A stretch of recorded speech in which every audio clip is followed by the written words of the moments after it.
This is Shaun Sport in podcast form. All right, we're just outside Optus Stadium. Next Sunday is going to be an absolute belter. Yes, it is. The Scorchers will host the Melbourne Stars. We love to beat them. Take them down. It's been a while since we've caught up with Ashton Agar, our Perth Scorchers, absolute superstar. Good to have him back in the midst. Thanks for having me again. I've forgotten about me. No. But the thing is, though, we look at you now, we'd walk past you, you look 12 years old. I know. If you're in the sun that much, isn't that supposed to age you? What's going on with you? Yeah, 12 with a hat. Mate, right. Yeah, but you're, honestly, that's like a 12-year-old's face, Shaun. Fresh shaven. He's got the good skin, mate. He's one of those. It's Nathan, but have a bit of respect. He's a father now. Oh. How's fatherhood treating you? It is fantastic. My boy's great, little Charles. 14 months old. We run around after him. He's hitting a ball already. I was going to ask. Good hand-eye coordination. Very, very good. Good style. Trying to get a golf club in his hand. Can mate. make some real so money. he has a choice one day. Ashton, I used to see Shaun Marsh a lot. He lived down the street from me, and his kids, early days, golf club and a cricket bat all the time. They never left their hands. It was unbelievable. Hand-eye coordination.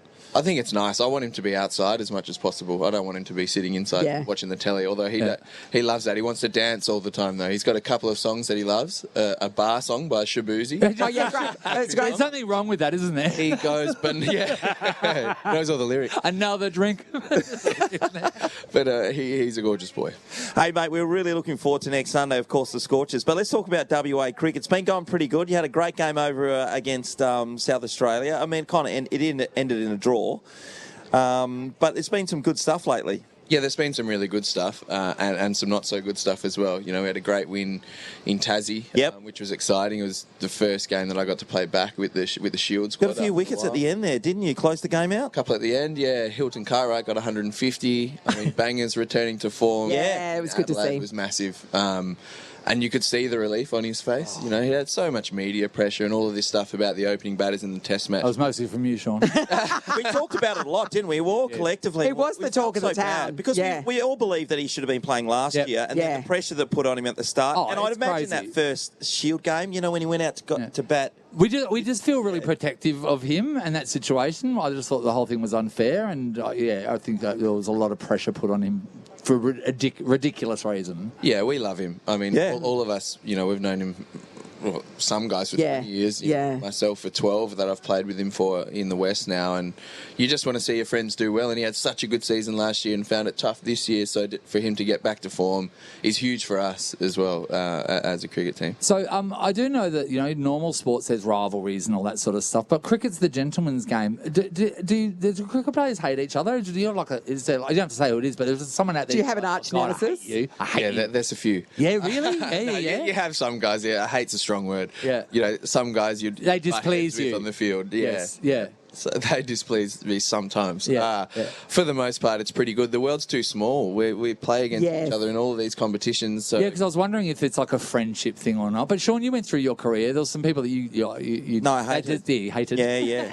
But the interesting thing is, Nathan, during that time that I was playing, I didn't want to really meet them because you didn't want to get to know them because they were nice. Yes, that's right. Yeah. You needed the hate. That's what happened when I met Peter Dutton. I was like, not going to get him. But nice guy. You have a conversation with them, and then you end up knowing that because you've actually got a lot in common. Yeah. Yeah. Well, you end up playing. You hate them on the field, and then you go somewhere in the world and you play with them, and you end up really good friends, and you have too many. Yeah, this is the thing, because now that you're playing around the world, because did you play in Canada and the States? Did you play? I played in England, then in Canada, back to England, back to Australia. What's cricket like in Canada? Did you play the 100, by the way?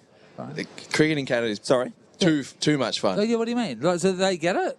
they fully get it. No, there's a lot of good players there. They're just leagues everywhere. I guess they're you know, they're popping up all over the world. Cricket's growing all over the world. And there's also, you can't deny the fact there's a high, like, South Asian population in the US. Their diaspora's everywhere. So, that's right. That's right. It makes a lot of sense. But it's great. I've got to ask you, there's a player, you've got an international coming to play for the Scorchers this year, and I believe that we're expecting him to belt some balls right over the pegs. Kiwi, Finn? Yeah, we've got a few good ones. Finn Allen. That's the one. Was our big marquee signing. Yeah. He goes bananas. When he bats well, he just goes off. So he's all about putting pressure enormous pressure on the opposition as early as possible. And this wicket will really suit him. Pace on the ball. It flies off. He could hit a couple in the second deck. I always wonder, is Ashton doing okay? Sometimes when I'm late at night, and I just hope he's worried. I hope he's set for the future, and I hope he's doing well, Shaun. And then sometimes I get an indication that he is doing well, and that today is provided by the necklace that's underneath his shirt. He is currently, if I'm not mistaken, that is a Louis Vuitton pearl necklace. It is, yeah. Oh, money, everybody. Explain. That is nice. It was a 30th birthday present. That is nice. Which I chose. So, but she got it for me. That's true. Shaun, has Megan ever given you a pearl necklace? Not recently. I knew you were going to say. No, I'm just asking jewelry questions. That's all he's doing. Yeah. Now, what are you doing for Christmas? Obviously, there's a heap of games that are going on over cricket. the festive season. A lot of cricket stuff. But what's your family activity? Do you do something traditional amongst the Agars? Well, it's really exciting this year. My parents have just moved to Perth from Melbourne. Oh, no. Oh, wow. Massive. Wow. Welcome, Mr. and Mrs. Agar. Yeah, they'll be stoked with that.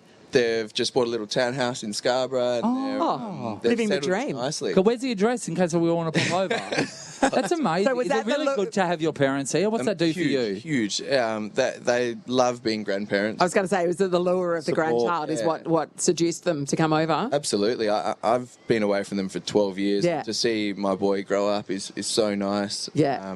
Be close with them. Mum's cooking is incredible. And It's they a win-win. love helping us at home. So my wife, Maddie, and I are just loving it. Yeah, that's great. fantastic. So you mate. haven't seen your own child for 2 months now?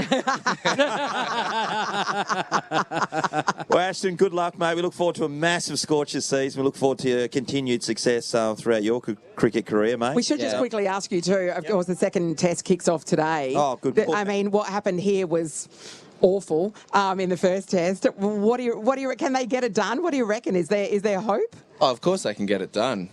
It's just going to be a massive challenge. It's hard when you come off a loss like that. Yeah. Media are jumping all over you. But Yeah, I mean, the first day was good. We looked all right by about 3 o'clock on the first day. But to be fair, there's out-of-form guys that are taking to the crease for us in our batting order. That's the way I kind of see it. No, it's difficult to be able to just flick a switch and get back into rhythm. And Shaun finds it hard not to say something because he's upset. I just know that when everyone's against them, it seems to galvanise that team pretty well. They stick together. They're all good mates who have played together for a long time. Yeah, there's a few guys out of form, but... Who are they? We'll see. It should be entertaining at the least. Yeah. Thanks so much, Ashton. All the best for a great season for the Scorchers too, kicking off next Sunday. It's going to be brilliant. It is. Thank you, guys. See you, buddy. Shaun Sport in podcast form. Plenty of action on the sporting scene over the next couple of days, and we're lucky to be joined by Dave Williams from the Perth Glory, and he's going to be talking all things sports with us, Dave, because we know that the second test gets underway today, Australia versus India. You lived in India. I did live in India 3 years, so playing cricket in the hallways there during COVID, so that was quite fun. And is it true that the McDonald's over there, you can't get any beef products? That is true, yes. And is the special sauce over there, is it actually curry, I've been told? Yes, it's all based curry. So there you go, Shaun. A Big Mac with a curry twist. Yeah, really? Yeah. Shaun. And non-beef, Yeah. Oh, fake beef and a Big Mac. Yeah. No, I don't agree with it. No, it wasn't. It wasn't great. As a Westerner, as a Westerner, KFC was pretty close to. Because you would have been, oh my God, McDonald's amazing, and then went, it's not what I'm used to. At least the chicken wings were fried. Look at you embracing the local culture. I know, look at you. You're getting really deep in with the people there. David, did you? I mean, the first test is underway. Scott Boland comes in for the injured Josh Hazlewood. Just one change. Mitch Marsh will be playing. That's the talk of the town at this point in time. It'll be important for the Aussies to win the toss in this one. They get into bat first before later on the pink ball comes into play when the movement happens. Did you get into following the cricket over there? Because we know whilst you're playing football and soccer, we should call it over here a lot of the times, it's so big. Yeah, it's huge. So more IPL, so not so much test matches.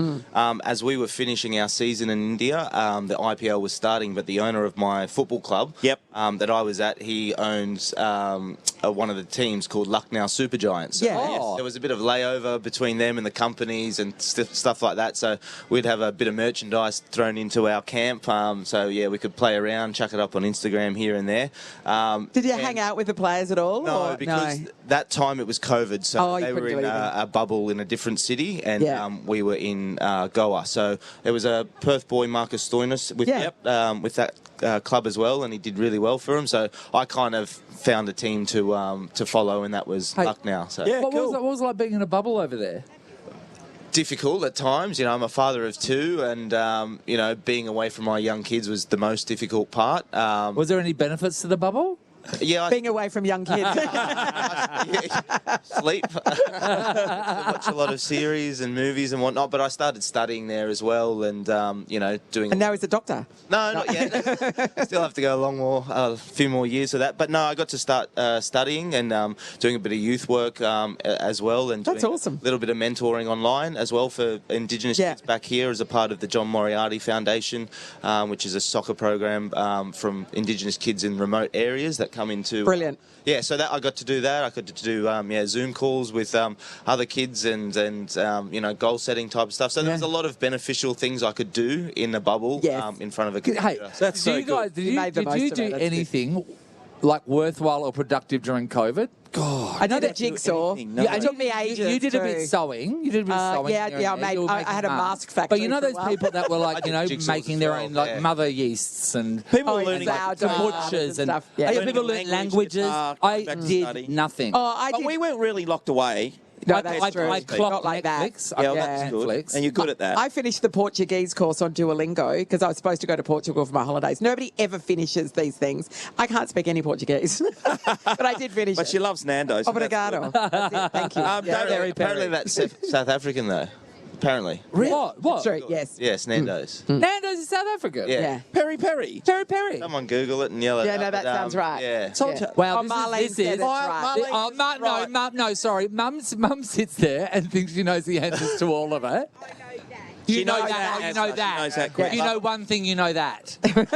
Love a good mum with experience. There you go, Marlon. Yeah. Dave, we've got a competition coming up very quickly with you. But before we get to that, it's been a bit of a tough start for you guys so far this year. But you're going away this weekend. You're playing Melbourne Victory away, which is going to be an interesting game on Sunday. Yeah, very tough test. We haven't been doing well, unfortunately. But that's just part of the parcel. Yeah. We've just got to find a way to win. We've got to, sometimes get back to basics, and there's a lot of experience in the team, and I think we need to rely on that. But also, there's a lot of raw talent that needs to get up to speed. So, yeah, we've been struggling, but it's not forever. With a good attitude and a good work ethic, we can turn things around. You're so positive. I love it, David. You got to be. You can go in with tactics here and there and do this, but sometimes, if you're not willing to you're Ted Lasso. Look at you go. I know. So when we get back from work to work next year, how long until we need him to come in and do an about half an hour? Actually, whenever the traffic happens, we need you in. Yeah, that's right. We're all right behind you, Dave. Shaun Sport is a Nova podcast. For more great comedy shows like this, head to novapodcast.com.au.